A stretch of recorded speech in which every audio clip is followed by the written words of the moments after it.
Alright, YouTube, I'm back with another one, y'all. What's going on? Y'all see it right here, man. My Taurus Judge. This the public defender poly. As y'all can see, I got the aftermarket grip on there. They don't come like this. They come with a much shorter grip, chopped. I didn't really like that because, as you can see, this is a snub nose, so it does pack a little punch, especially being as though it shoots the 410 and the 45 coupe. So I wanted that extra handle so that I can get a better purchase on there. As you can see, it's much better. And before we get any further into the video, YouTube, this is empty. And no, I'm not flagging the camera. I'm pointing that way. But as y'all can see, there's nothing in there at all. So we are empty, nothing in the cylinder. But yeah, man, this is my Taurus Judge. This is the only Taurus that I own. Like I said, man, public defender. It's the polymer. So this one is the snub nose, the 2.5 inch barrel. I wanted this one. I originally had wanted the 3 inch. I wanted to make this video real quick, man, because this is also coming up on my year that I've had this gun, that I've owned it. And wasn't really something that I planned on doing anything with other than taking it to the range and keeping it as like a secondary backup. Like in the winter, when I'm wearing a big coat, I can tuck this easily. It's not really that big. I mean, yeah, the cylinder is huge and the grip is big, but overall it's a compact size revolver. You know, it's not really like a huge revolver. It looks big, but it's really not.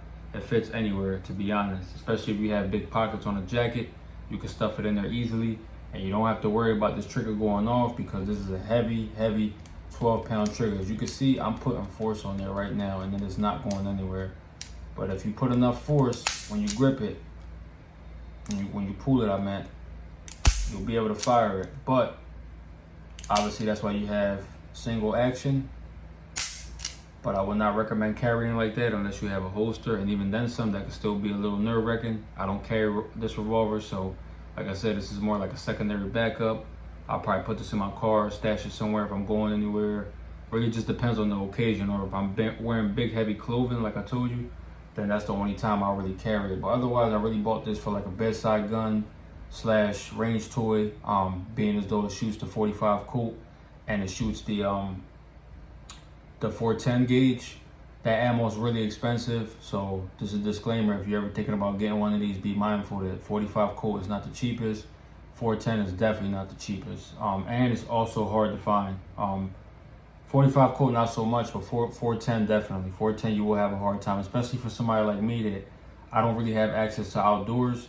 So all my ranges that I go to are indoor, and they don't let you shoot anything but slug or buck. So that's obviously more expensive than the birdshot and like the 7.5, 8 typical clay shots and birdshot ammo. So if you shoot outside, then yeah, good luck, because you could find that anywhere, you know. But even then, the birdshot and stuff like that could be hard to find. Like certain places that have them more stock than others. But yeah, if you're looking for slug or buck, definitely good luck on that one. Because even at the shows, you still don't really find them that much. You have to really look around.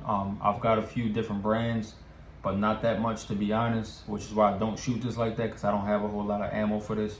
But it's a good gun to mess around with. Nice fun range toy. Like I said, it's pretty on the pricey side to shoot, so do be mindful. I don't take this to every range session.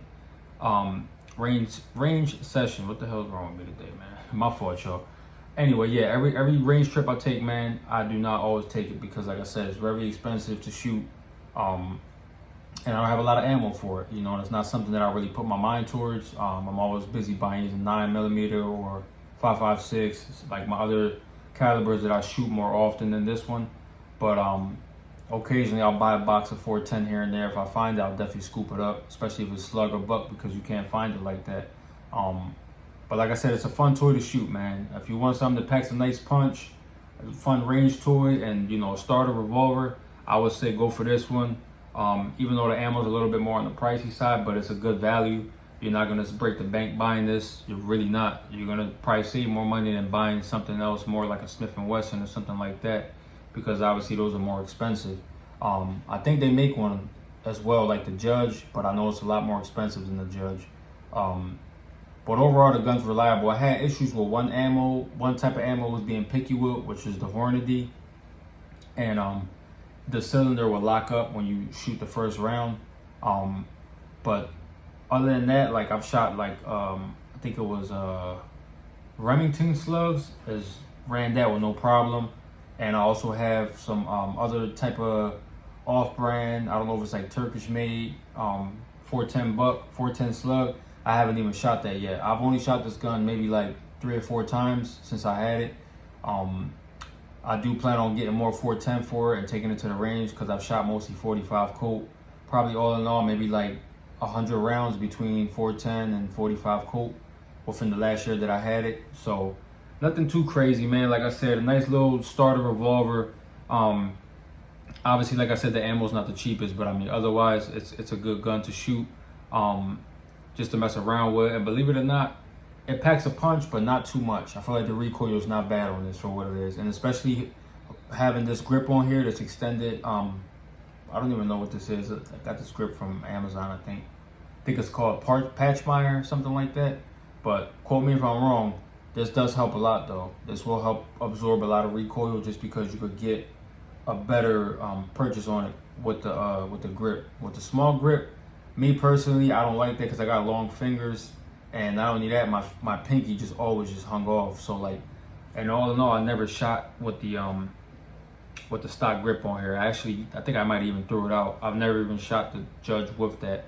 As soon as I got it, I ordered this online, and as soon as it came, I popped off the factory one, and I threw this one right on there. It was just like a turn on for me. I definitely didn't have no interest in shooting with that short grip on there. But otherwise, like I said, man, it's a good gun. You know, overall, it's a fun little revolver toy. Nothing crazy, nothing special. You know, it's been around for a long time. I just figured it'd be a nice timepiece to have in my collection, and something, like I said, for a home defense / you know, bedside gun when I want to rotate and put something close to me.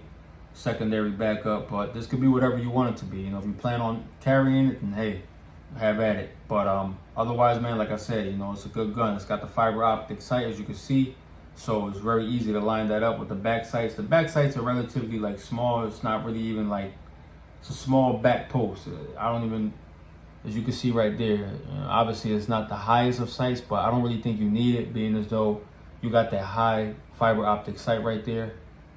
That's the last thing I will tell you, is that the sights on this are actually very great. Like, the gun's accurate. As long as you point, you hold down and shoot, you're pretty much gonna hit your target. I've had no issues with shooting low or anything like that. The gun's fine. I mean, especially if you shoot it in single action, you won't have to worry. Now, if you don't shoot it in single action, then obviously that trigger pull is gonna be longer, so you're gonna be anticipating a little bit longer. So that would be something you would have to practice. But otherwise, man, like I said, it's a good, fun gun. Cheap, you're not gonna break the bank. The average person, you know, like me, you can afford it faster than you'll be able to get something, obviously, with a lot higher value, you know. But definitely, man, if you're thinking about the Judge, you know, just wanted to tell y'all my personal experience after owning it for a year. But if you're thinking about pulling the trigger on it, I wouldn't say it's a bad buy. I definitely wouldn't say it's a bad buy. It's actually, like I said, something fun just to have around, man. So I don't want to make this video too much longer, y'all. If there's anything else you want to know, hit me up in the comment section. Y'all already know I always get back to y'all as soon as I can, man. Otherwise, I'm going to catch you on the next one. Y'all be safe out there.